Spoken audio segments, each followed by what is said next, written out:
Dominion Voting Systems, at Dominion Voting Systems. But if you search the company's profile, Eric Coomer has since been removed from their page of directors. Okay, so he's been removed, but he owns the patents, a couple of the patents that are in the Dominion software.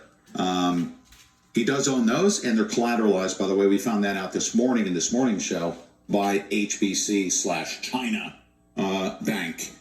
In 2016, Coomer told the Illinois State Board of Elections that it was possible to bypass election system software. Okay, he did speak of that, but back in 2016, on Friday, August 26th, during a meeting at the Illinois State Board of Elections, the Vice President of Engineering for Dominion, Dr. Eric Coomer, was asked if it was possible to bypass election system software and go directly to the data tables that manage systems running elections. In Illinois, his response is yes, if they have access, and then we'd have to recertify. Okay, it was put out by Emerald. I keep wanting to call her Emerald Lagasse. Who's the girl over there at Newsmax? We'll call her Emerald Lagasse, okay? And I like Emerald Lagasse, by the way. He makes great steak. Emerald Robinson is her name. I'm just joking about Lagasse. I hesitate there for a second. But Emerald said that it's been reported that Dominion updated their software right before the election. Right. Okay?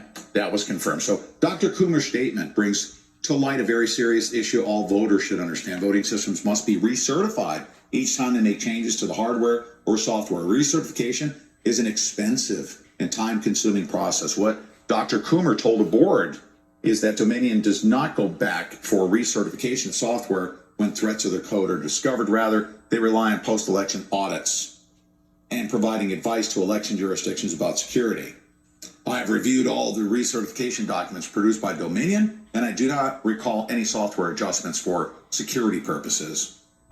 This is the reality of the security of your vote, of course. And here he is making those statements. In that video, we've already played that. I'm not going to play it. Right. It's kind of boring. I listened to every bit of it, but he did mention something key, is that they can do that. But he did say that the software would have to be or software and hardware would have to be recertified. Now, we have here 2017, Dr. Coomer explains how to alter votes in the Dominion system. This seems absolutely ripe for fraud. Quote, don't worry about the election. Trump's not going to win. I made effing sure of that, says Dr. Eric Coomer to a whistleblower who was on a call with him who had infiltrated Antifa. Handle everything currently digitally. This is our digital adjudication system.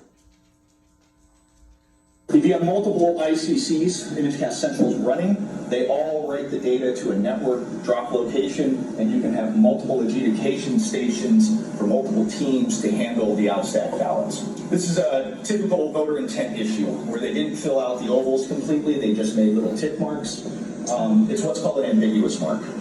And what we're saying is we're not sure what the voter intent is, but we're going to allow the adjudicators to make that call based on any kind of state statutes. So right on the screen, I can go ahead and say, you know what? The voter meant to mark these. They wanted those votes to count for those candidates. I can do that page. I'm not going to fill all of them in here. And then I hit complete. It's going to go on to the next ballot. And this is another classic one where the voters circled the names instead of filling in the ovals. Any ballot that needs to be looked at will show up automatically on the screen. Some key things here. This is a great tool for doing things like audits and recounts. Okay, so things like 5% recounts these days. We have an entire additional system that works very similar to the adjudication product, but it's for reviewing ballots. So you can select whether you want to filter by precinct, a random selection of precincts, or just a random sampling of ballots across the whole election to actually audit. We're doing that to support things, the buzzword in the industry these days are risk limiting audits. It's a statistical way of auditing election results, and we can support that through this system as well. Okay. So they can go in, and if it's not completed, they can complete it? Is that what he's saying? They can say, well, this is what the voter intended to do. Yeah, and it shows up for the quote-unquote adjudicators, okay? Always blame it on the adjudicators. Right? Just kidding. So what he actually said. Everything Hold on a second. Sorry about currently. that.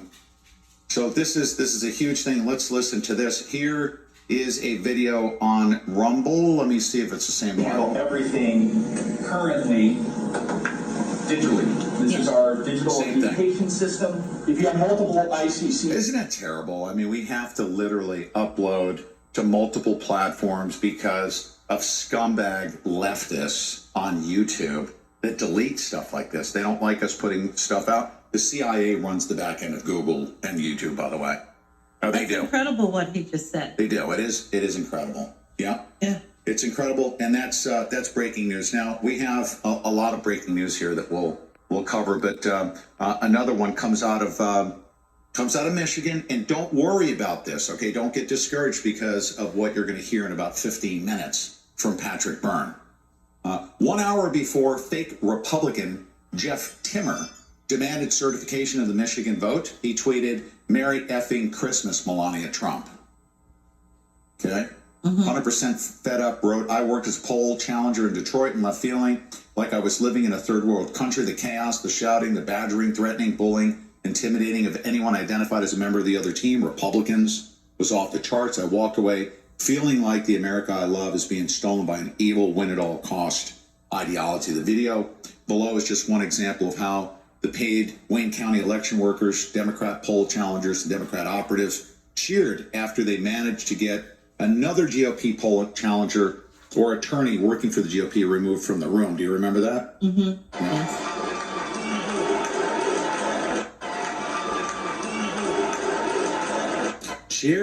Cheering. The Republicans being escorted from the room. Okay? Isn't that beautiful? But last week, the lives of 2 Republican members of Wayne County Board of Canvassers and their families were threatened by unhinged people who were furious that after following the rules to not certify the votes that the boards were out of balance, voted to not certify the votes in the city of Detroit, where a whopping 71% of the precincts were out of balance, meaning the final tabulation of votes doesn't match the number of ballots cast. So today, 2 Republican members who were preemptively threatened, right? They were threatened. Jeez, oh, Louisa. I mean, how many times have they been threatened through this process? The 2 Democrat members of the Michigan Board of State Canvassers are being asked to ignore hundreds of affidavits pointing to massive voter fraud, intimidation of GP poll challengers, and even accusations of fraud witnessed by the Dominion worker at the TCF Center, and certify the state's November election results. Okay? Mm-hmm. Yesterday, an email was sent out with a link for Michigan citizens to join the Zoom call today and have their voices heard. Almost 3 hours into the call, and most of the outside voices have been those of Democrat officials, many of whom were never at the TCF Center, demanding the vote be certified today. One of the strongest voices, former Michigan GOP executive chair, Jeff Timmer, was curiously chosen as the first non-elected official to speak. Timmer used his time to demand that the Michigan Board of Canvassers do their jobs and certify the votes. If the board has all the required returns, it has no discretion. It has none. It has 0. The board must certify the results today. It is mandatory. Some have commented that today's meeting has heightened political impact. It does not. Rather, it is a routine ministerial function being performed here today. The same regular and predictable function that occurs after every election. Joe Biden won Michigan by a margin of more than 154,000 votes, a margin 15 times greater than the margin this board certified without fanfare 4 years ago. This election was not close. Neither was Gary Peters' defeat of John James. But whether the margin is 1 vote or 1 million votes is irrelevant to the legal obligations this board must fulfill today. Do your mandatory duty, certify Michigan's election results. And I'm hearing that there were threats that they had to do it, threats of felonies if they refused to do it. Mm-hmm. So Jeff Timmer, that guy that just spoke, wrote on his Twitter account, "Merry effing Christmas, Melania Trump." He is part of the Lincoln Project. Is Is he that, part of that? yeah, there's a lot Yeah, of right. pressure coming. And the Lincoln Project is anti-Trump Republicans. Yes. So a lot of pressure there. But Big Jeff Timmer, who group, just too. spoke, said, "Merry effing Christmas, Melania Trump," as if he were to deliver a big fat Christmas present to her. Well, guess what? You're going to have a lump of coal, okay, in your stocking there, Mr. Timmer. Huh? We're about to Unbelievable. drop some coal in Yeah. Timmer's stocking. Pay attention, Mr. Timmer. Huh? Ho, ho, ho, ho, ho. Ah, right? We're gonna give it to him. Huh? Indeed. Yes. Yeah, Okay. I just, you know what? I mean, as this progresses, I just find it so nauseating. It's disgraceful the way they that speak these to her. Republicans, especially the Lincoln Project, I mean, they have a lot of money. Certainly there's Democrat money backing that up too, but they have a lot of money during the campaign. They actually had advertisements on Fox News, and you know how much that costs. I Oh mean, yeah. millions of dollars for the ad campaign that they put on there. Oh yes. Millions. Absolutely. And it was all anti-Trump and concerned Republicans. And they're anti-Trump or rhinos that are really commies. That's what they are. They're really communists. They are. They're fake. It shocks me. It just shocks the soul, right? And then you have somebody like Patrick Byrne who comes forward and does the right thing. And he's not even a Republican. You know, he's a libertarian. And he does the right thing. And he knows that they are going to come after him and try to destroy him. You heard it for yourselves when he was talking on Fox News back last summer when he came forward to expose the FBI and Peter Strzok and what they did and what he heard about Russiagate, right? So, wow, it hardly, I don't know, it just hardly makes sense that our government has gotten so corrupt that this is how it's run. And it's being run out in the open by Republicans too, right? So I think that's what probably what Yep. Sidney National. Sidney Powell was alluding to when she said this isn't only Democrats. This Yep. is Now Republicans. listen to too. this. These threats now. Democrats threatened a government official, her family, and pets in order to obtain government transition funds for Biden. And the GSA has just approved Biden transition funds. Biden transition funds. So a letter from the General Services Administrator Emily Murphy reveals Democrats bullied her into releasing transition funds prematurely to Joe Biden. In paragraph 2 of the letter, Murphy reveals she received threats online by phone, by mail, directed at my safety, my family, my staff, and even my pets in an effort to coerce me into making this determination prematurely. Okay? And this is dated November 23rd to the Honorable Joseph R. Biden Jr. Okay? Dear Mr. Biden, as the administrator of the GSA, I have the ability under the Presidential Transition Act as amended to make certain post-election resources and service available to assist in the event of presidential transition. Okay? And what did they say in the third?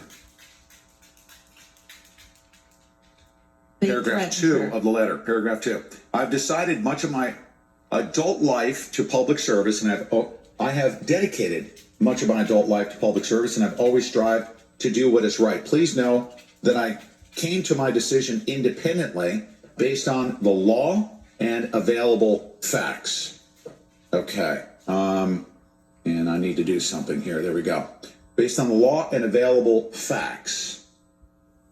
I was never directly or indirectly pressured by any executive branch official, including those who work within the White House or DSA, with regard to the substance or timing of my decision. To be clear, I did not receive any direction to delay my determination. I did, however, receive threats online, by phone, by mail directed at my safety, my family, my staff, and even my pets in an effort to coerce me into making this determination prematurely. Even in the face of thousands of threats, I always remain committed to upholding the law. So, under threats of duress, okay? Now, this is what we have, folks. That's how the left works. Yeah, this is how the left works. This is what we've been talking about, that this is a coup d'etat, okay? This is a coup d'etat. It's gonna, the threats are going to escalate, and we need to pray for the safety of everyone, including, Patrick Byrne, President Trump, Sidney Powell, Rudy Giuliani, all the great patriots that are doing God's work right now to restore our constitutional republic. Can you imagine the threats they're getting right? Oh, can you imagine the security that Patrick Byrne has to have? Oh man. We've been doing this for what, 9 years now? Yeah, we've been threatened. Our lives have been seriously. Just doing what we do. We get death threats, and people come after us, and they make up bogus videos, and it's been insane the last 9 years. Absolutely. And we've been accused of everything, and it's so wow. Wow. Yeah. So we're gonna learn a lot here in the coming moments. I want to share something with you before we go into this interview. This is kind of funny, actually. I think you guys will enjoy this. Yeah. This is live on the air on CNN. Okay, and this is We the People in the background. You guys are gonna love this. Had to certify, but it is possible it could go to the state Supreme Court. Here's the key real quick, Brianna. The key is that the Secretary of State says she can't do any sort of recount. She cannot do any sort of investigation or audit unless it is certified. So that's the key here. Okay, can't do an investigation or audit unless it's certified. Diane, thank you so much for weathering that for us. Thank you so much for weathering that for us. Patrick Byrne likely will never be allowed to go on CNN because some morsels of truth are about to be dropped right here on the Pete Santilli Show. Well, okay, I so we doubt hope that he's going to want that they, I doubt that he's going to want to. They're not going to let him go back on Fox News because Fox News is something completely different than we all expected it to be, right? Right. But here he is here in the coming moments. He's going to be coming on the Pete Santilli Show. I'm very honored. Now, why? It's not me. You know what it is? It's our listenership. Yeah. It's our listenership. We've set up an infrastructure to be able to get this word out and share it. Picture this. No deep state. There is no global reset. There is no Rothschild. There is nobody that could have ever stopped what happened on Election Day. Okay? So no matter how many patriots there are out there that are investigating this thing, guess what they're having to investigate their way around? No disrespect to the investigators and all the great patriots like Sidney Powell and Rudy Giuliani and President Trump as well. Guess who's driving this bus and have been? It's we the people.